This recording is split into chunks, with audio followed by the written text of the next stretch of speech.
Hey guys, welcome back to Micho Makes. My name is Micho. I like to make stuff. Today I've got part number 76 of the Toyota Sprinter Trueno AE86 by DeAgostini. This is the 1/8 scale massive model that we're building together. Without further ado, let's just jump right into this one. Okay, starting off, we got our cover here. Got our favorite frames.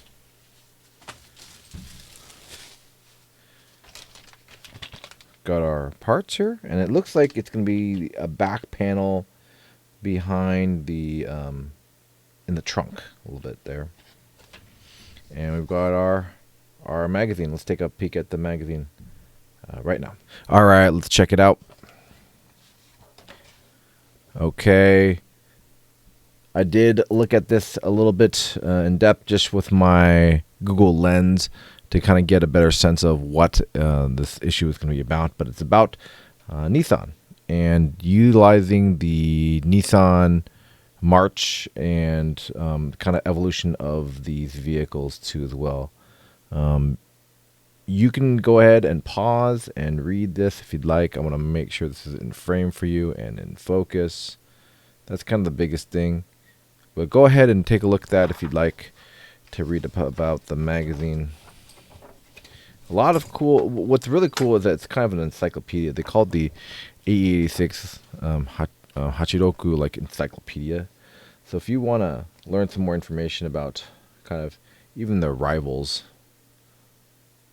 of the AE86, this is a lot of good historical information too. Make sure this is in focus for you.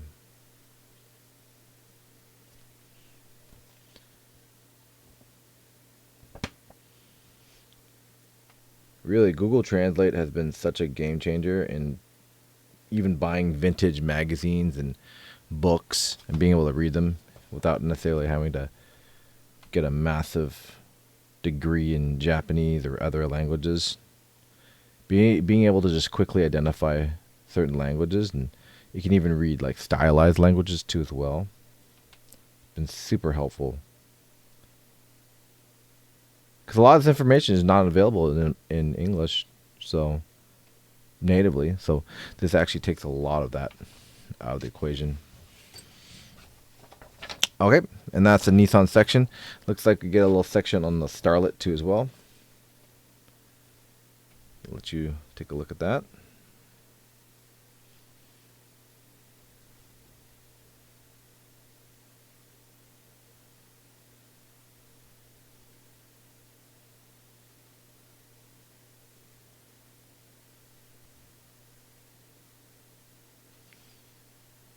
Okay, and then here is another section on it.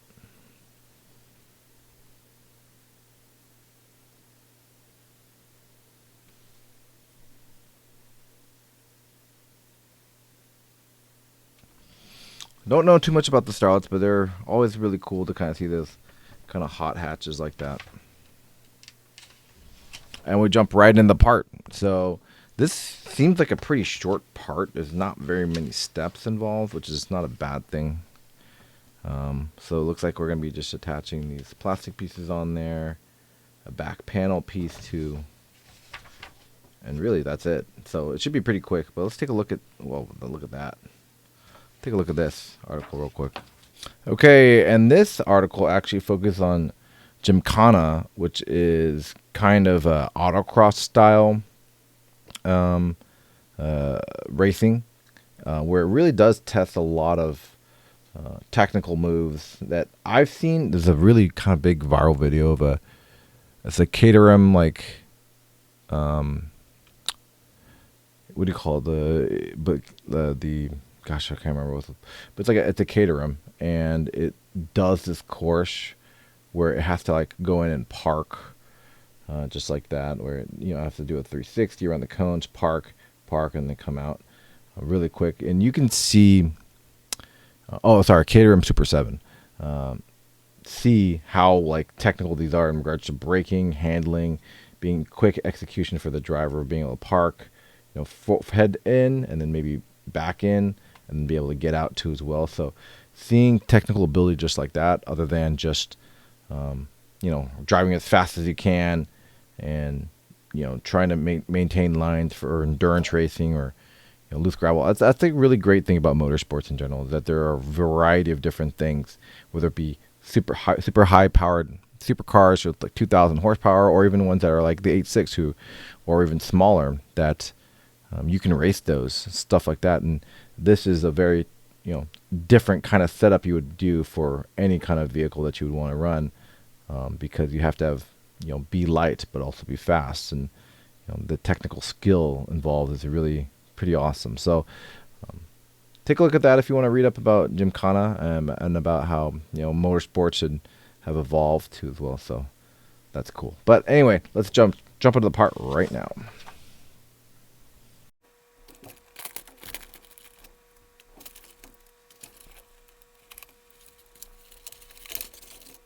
All right, jumping into the part, and we'll take a look at this main piece right here. We'll zoom in on it. Pretty standard. It's just a little piece of plastic. Obviously, it's molded to be that back panel piece, and these are, I believe, access points for changing out light bulbs of the rear taillights if they ever go out. So yeah, that's pretty small piece. Looks like we have a little bracket here. Looks like a wire tie down that we've seen before.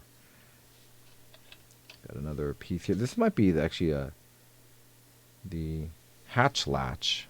So if that gets attached to the back pieces, that's actually how you attach, or sorry, close and hold the rear trunk. And we've got some AP screws here and SP screws there. So that's it for this piece. Let's go ahead and get the car and get it all together. All right, before we actually even bring in the car, actually we were supposed to attach this back latch piece back here. So this gets placed right here, like so, and then we take the SP screw that was included and just screw it down like that.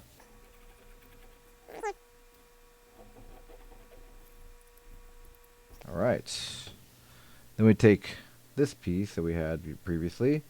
I believe this is a wire holder. So that actually gets placed, the little keyhole right there. I don't know if you can see that or not. Focus. Make sure you can see it.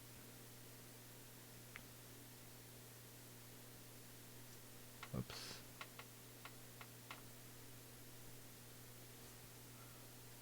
Right there, and that just gets placed. There's a little keyway right there. Oop, flames on my hand. Right there, and that gets placed right in this hole. So.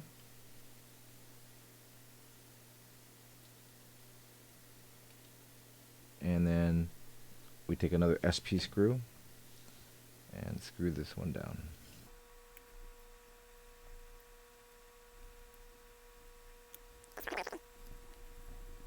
And there we go.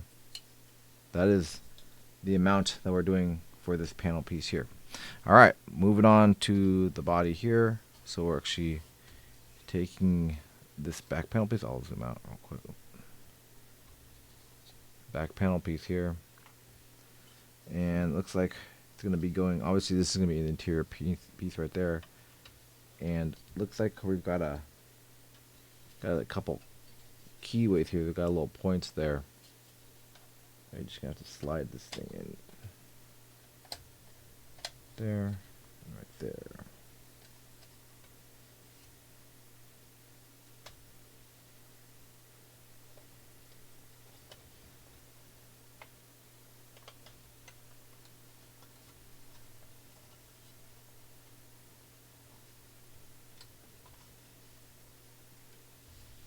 Okay.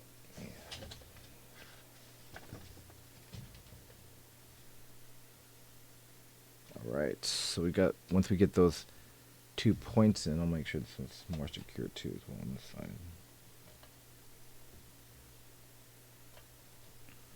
Flip this over.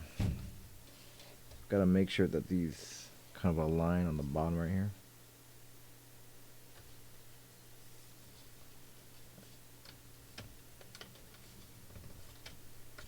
Ooh, there you go. That felt good.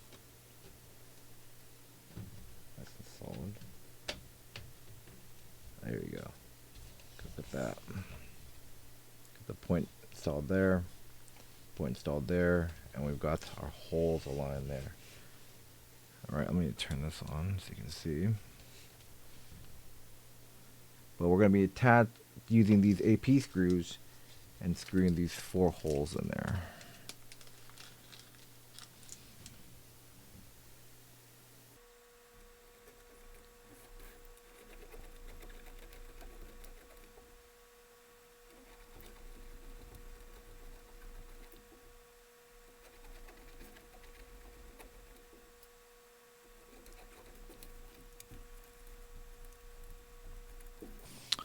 Alright, with that screw, we are all done with this part. Alright,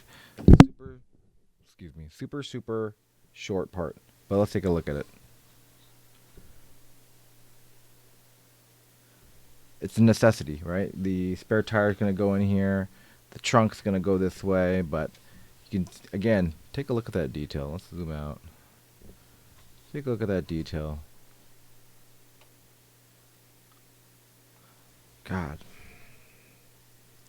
Such a cool model. Alright. That is it for part number 76 of the Toyota Sprinter Trueno AE86 by DeAgostini. Let's take a look and see what's on part number 77. Okay. So this is what I thought piece, I believe it was around here, would be initially. But I believe that this is the rear trunk cover. So this is actually a piece that folds down here to kind of give a privacy cover for this whole area in the back. And it looks also like we have some circuitry, which means that we're going to be getting the other piece back with, you know, the engine and stuff, the frame too as well. I don't know if we're going to be installing this yet, this whole body in there, but we definitely have some electronics because there are no electronics on this one. So stay tuned for that one. We'll see you guys in the next one and part number 77. Again, if you haven't liked or subscribed, please try to do so. It really helps the channel grow, and I do like to see the likes that we've been getting, so I really do appreciate you guys who've been following along. But my name is Micho Makes. We'll see you guys in the next one. Bye for now.